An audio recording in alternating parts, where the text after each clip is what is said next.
함께하는 말씀 새생명교회 거루승 목사입니다. 그러나 만일 육신으로 사는 이것이 내일의 열매일진데 무엇을 택해야 하는지 나는 알지 못하노라. 내가 그 둘 사이에 끼었으니 차라리 세상을 떠나서 그리스도와 함께 있는 것이 훨씬 더 좋은 일이라 그렇게 하고 싶으나 내가 육신으로 있는 것이 너희를 위하여 더 유익하리라. 내가 살 것과 너희 믿음의 진보와 기쁨을 위하여 너희 무리와 함께 거할 이것을 확실히 아노니 내가 다시 너희와 같이 있으므로 그리스도 예수 안에서 너희 자랑이 나로 말미암아 풍성하게 하려 함이라. 오직 너희는 그리스도의 복음에 합당하게 생활하라. 이는 내가 너희에게 가보나 떠나 있으나 너희가 한 마음으로 서서 한 뜻으로 복음의 신앙을 위하여 협력하는 것과 무슨 일에든지 대적하는 자들 때문에 두려워하지 아니하는 이 일을 듣고자 함이라.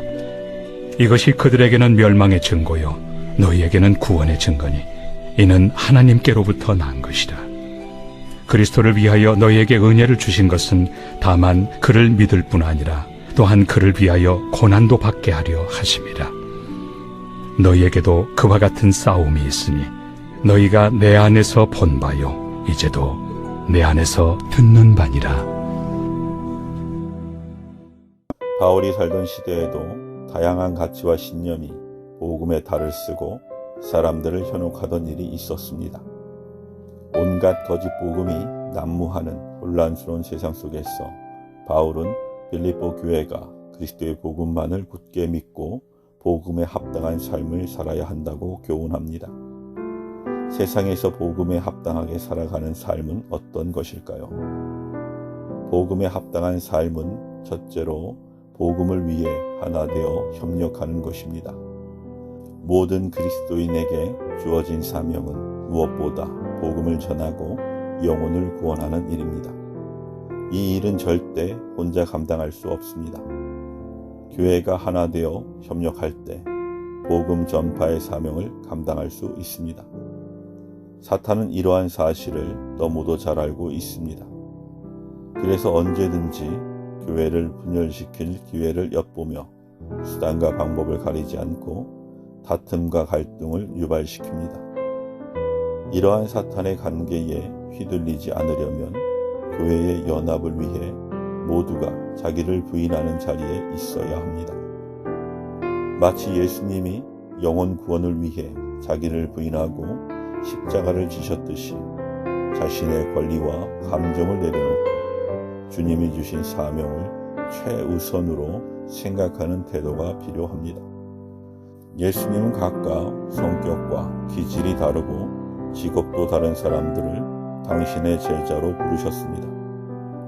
그 중에는 로마에 협력하던 세리 마태도 있었고 로마에 대해 투쟁했던 열혈당원 시몬도 있었습니다. 제자들은 한때 더 높은 자리를 두고 서로 다투기도 했습니다. 하지만 주님의 죽으심과 부활을 목도하면서 그들은 복음의 증인으로 온전히 연합할 수 있었습니다. 우리가 속한 교회도 마찬가지입니다. 우리는 살아온 배경도 성격도 직업도 다르지만 복음 전파를 위해 협력한다면 우리의 연합은 전도의 강력한 도구가 되어 세상을 변화시키고 모든 민족에게 복음을 전하는 일에 귀하게 쓰임받을 것입니다. 복음 전파의 역사는 박해의 역사입니다. 그렇기 때문에 복음에 합당하게 살아간다는 것은 대적들로 인해 고난을 두려워하지 않고 담대함을 잃지 않고 복음을 전하는 것입니다. 바울 역시 복음을 전한다는 이유로 옥에 갇힌 상태였습니다. 그 상태에서 바울이 얼마나 열악하고 고통스러운 시간을 보내야 했는지 우리는 상상할 수 없습니다. 감옥에 갇혀 고통받던 그는 대적들의 위협과 공격의 무게를 누구보다 잘 알고 있었습니다. 그래서 빌립보 성도들에게 어떠한 위협에도 굴하지 않고 계속 두려움 없이 증인의 삶을 살아가도록 권면할 수 있었습니다. 바울은 고난에 처한 교회를 격려하면서 하나님이 보상하실 때가 있다고 격려했습니다.